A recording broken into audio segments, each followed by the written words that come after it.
Alright, Bitcoin, blockchain, Dogecoin, Ethereum, NFTs, everyone is talking about cryptocurrencies right now. But good lord, what does all of it mean? So, welcome to the one video that will take you from crypto noob to crypto genius. I'm going to tell you what it is, why it keeps becoming more important, what I've actually invested in myself, and the dark side of it. Okay, so when society was in its early stages, there was no such thing as money. We'll call this stage one. The only way to buy something off someone was to go up to them and be like, oh, I really like your horse. I'll trade you my cat for it. Sorry, Milo. I'd never trade you. But the issue with a system like that is that even though you might be perfectly happy to give up your horse, you just might not want a cat. So that trade will never happen. But that's where currency came in. Stage 2, coins, which, because they were made of precious materials like gold and silver, everyone just accepted that they were worth something. You've heard of the British pound, right? Well, the reason they're called pounds is because £1 literally just used to be £1 of silver. And so all of a sudden in a trade, it doesn't matter if you don't want my cat. As long as I have coins, we can still trade for your horse. Even if you have no use at all for the silver, because it's a precious material, you have that reassurance that you can take that coin, give it to someone else, and trade for something that you do want. Convenient, right? But then this evolved to stage 3. As banks became established and governments had control, we realized that as long as there was trust in the system, we could move away from needing to carry blocks of precious metal towards something even more convenient. Paper money. It does the same thing, but now the money doesn't have value because it's made of pure silver, it just has value because the government says it has value. Like this £10 note here in the UK, the note itself is just made of, well, it's actually made of plastic. They changed it recently because it's more durable. But if you look closer, you can see that all this actually is the Bank of England promising that they will pay the bearer of this note £10. Really, this is just a receipt, a kind of proof that you own a certain amount of money.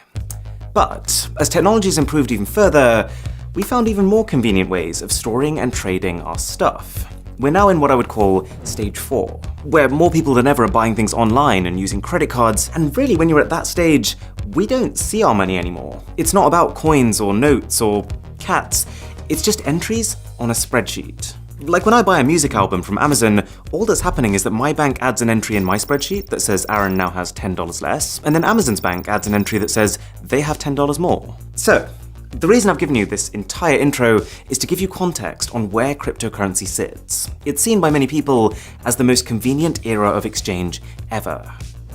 Stage 5. The way to think about a cryptocurrency is that it's 100% virtual. I know the logo for Bitcoin kind of looks like a physical coin. It really is a Bitcoin now. But with crypto, there is no gold, there is no silver, there is no paper. It really is just the transfer of digital assets. But the core concept is exactly the same. Think of them as literally just running spreadsheets of who's paid what to who. But instead of multiple banks keeping their own separate records, with crypto, there is just one enormous spreadsheet of every transaction made using that currency. And this is called a ledger. Okay, we all love a good spreadsheet, but what's all the fuss about? Why is everyone going crypto crazy? Well, there are some distinct advantages to a currency system like this. One, it's decentralized, which means that while every transaction of a given cryptocurrency is all recorded on the same ledger, there are many, many copies of that ledger, and anyone who is a part of the network has one.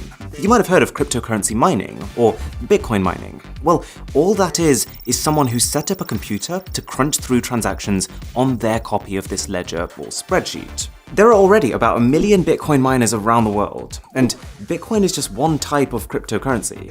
The reason they're doing it? Well, if you dedicate your computer's power to mining, say Bitcoin, then you will earn some Bitcoin as compensation. So the result of this is that if I go into a store and spend 5 Bitcoins on something, then instead of just checking with one bank's records, the shop instead checks with every single computer on this network if I have enough. And assuming I do, each computer will give the go-ahead, and then every single one will update their records independently. So because you end up having this many copies of exactly the same ledger, it becomes very easy to tell if anyone's trying anything fishy. Who bought this?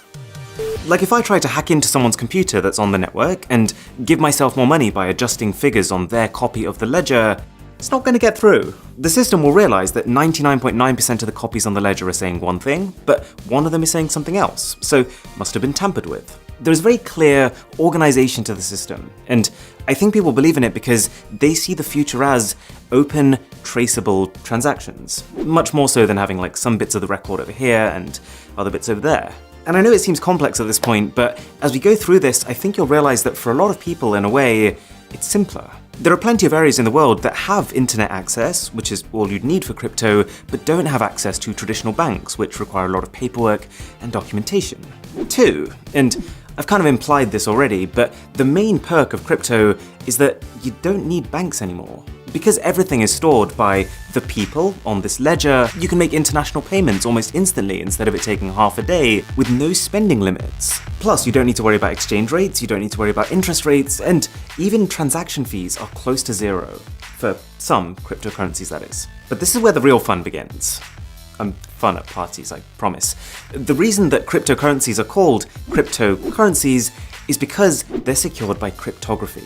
And one example of this, which a lot of the major cryptocurrencies like Bitcoin use, is blockchain. Now, people often get confused by this. Blockchain is not Bitcoin. Blockchain is not a currency itself.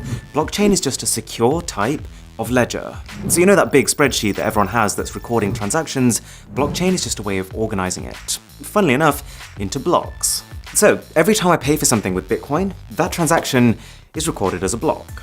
Each block contains transaction data, like who was paid and how much, a hash, which is a unique identifier, and the hash of the previous block in the sequence, or the last transaction that was recorded. And the pivot on which this system rests is that if something in a block is changed, then that block's hash will change. You might be starting to see where this is going. Because each block also contains the data of the previous block, if the hash of the block here changes, then the next block will no longer have a matching hash with it, and so every subsequent block after that one becomes invalid.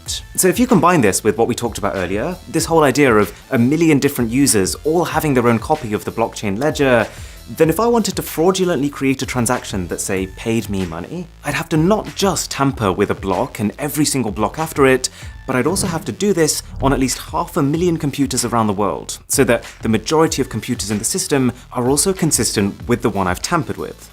Probably not gonna happen. Whereas just hacking into someone's dollar account and sending myself money, that does happen. And it's sometimes as simple as just literally guessing someone's 6-digit PIN. But there's a massive jump between that and trying to hack into 500,000 uncorrelated computers at once. Okay, so cryptocurrencies have their issues. I'm literally going to get to them in a minute, but hopefully you can see why some people are excited about them. And that brings me on to investments. You've probably heard of people putting money into cryptocurrencies, and all that means is that they're exchanging normal currencies, like dollars, for cryptos, like Bitcoin. They're hoping that those cryptocurrencies become the next big thing, and therefore suddenly shoot up in value, at which point they can then either spend them, or just exchange them back for more dollars than they bought them for. There's actually a term for cryptocurrencies that skyrocket like this, going to the moon, or mooning, but that can mean something very different depending on who you talk to. But the one decision that someone would have to make at this point is, which cryptocurrency?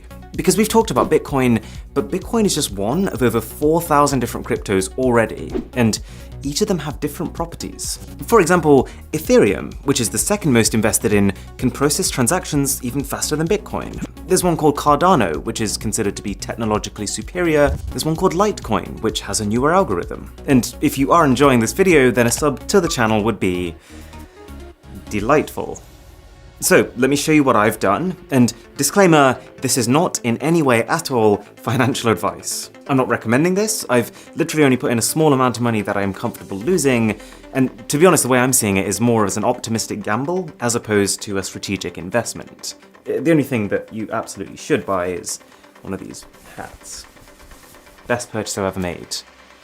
That is financial advice. So I've put 40% in Ethereum, 20% in Polygon, 20% in Cardano, 10% in Cartesi, and 10% in Litecoin. And this portfolio has basically gone up and then down, and then up and then down. And then, honestly, you probably get more consistency from Wish.com. So crypto is in a pretty weird place right now. And this brings me on to its problems. The dark side. One of the main ones is exactly this. The reason I think a lot of people don't take crypto seriously is its volatility.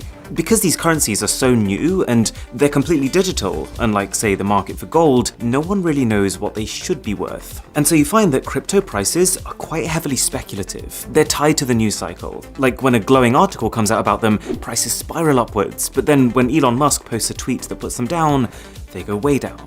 2 is the fact that they're not really accepted as a form of payment in, well, most places. Like, yes, I can now book holidays with crypto, I can donate to Wikipedia with crypto, but there's been a lot of companies who are pretty back and forth with it. Microsoft, Tesla, even Burger King are examples of companies who said they were going to accept Bitcoin, and then they said they weren't going to accept Bitcoin. 3. There can be an environmental concern. See, the whole reason why a lot of these cryptos are so secure is because of this concept of transactions being verified many times by many computers. So I think it's a fair criticism that in itself creates a fundamental inefficiency. That much computing power requires a lot of electricity. But at the same time, you could counter this by saying that traditional banking uses more electricity, that there are newer coins with better technology that are more efficient, and that one day we'll be able to get that electricity from renewable sources. Depends who you ask. And 4, there's also a pretty strong sentiment that because there's no real policing or regulation on crypto right now, it's like the perfect currency for criminals. But to be honest, I think the data speaks for itself on that one. According to Chainalysis, 0.34% of crypto transactions are criminal, up to 5% of normal cash transactions are criminal. And I think that's because it's a bit of a misconception that currencies like Bitcoin are anonymous. They're actually pseudonymous, which means that even though your actual details aren't visible to everyone, your public key, your unique identifier, will be permanently baked into the blockchain upon making transactions with it. So cash is just a better currency for most types of criminal activity, because by its very nature, it's untraceable. Don't ask me how I know that. But as well as the negatives, there are also just some straight up odd things that have come about because of crypto. For example, you might have heard of an NFT, a non-fungible token. If you haven't, you might want to take a seat for this one. I don't want to call it stupid, but this one's a head scratcher. So you know how now you can go into an art gallery and you can pay to own a painting? Well, now thanks to the blockchain, you can pay just to have digital ownership over something. So it doesn't stop anyone from using or sharing that thing, but all it means is that you'd effectively be the owner of the original, and they'd all be sharing copies of it, even if, for most intents and purposes, they look and behave identically. Like, a lot of these NFTs are literally just JPEG images. I think the reason some people find this stupid and kind of funny is that there's a distinct difference between buying an NFT and buying the rights over something. So if you buy the rights over something, that's a very legitimate purchase because you can create merch or sell licenses. With an NFT, you can't. The original owner still has all the reproduction rights over that piece. All it is that you're using the blockchain to prove that you have some ownership over that asset. But clearly, just being able to say that has some value, because an NFT of this Gucci ghost sold for $3,600. The CEO of Twitter, Jack Dorsey, he sold the first tweet he ever made as an NFT for $2.9 million. 5 words! I could do that. Any takers? And this one just blows my mind. This photo, which is basically an overview of one guy's pieces of art, sold for $69 million. Very nice. To clarify, this literally just gives the buyer some digital ownership over a JPEG image. And finally, you might have heard of Dogecoin. Dogecoin is based on the same tech as Litecoin, but it was created as a joke. People started sharing it and putting a bit of money into it because they thought it was funny, but that propelled its value to the point where now we have people who have actually become millionaires just because they bought Dogecoin when it was cheap. It's an interesting world out there. If you did find this useful, then do consider sharing it with a friend or family member who could benefit. I would really appreciate it. And for my best phones of 2021, click here. For an Instagram story that crashes your phone, click here. My name is Aaron, this is Mr. Who's the Boss, and I'll catch you in the next one.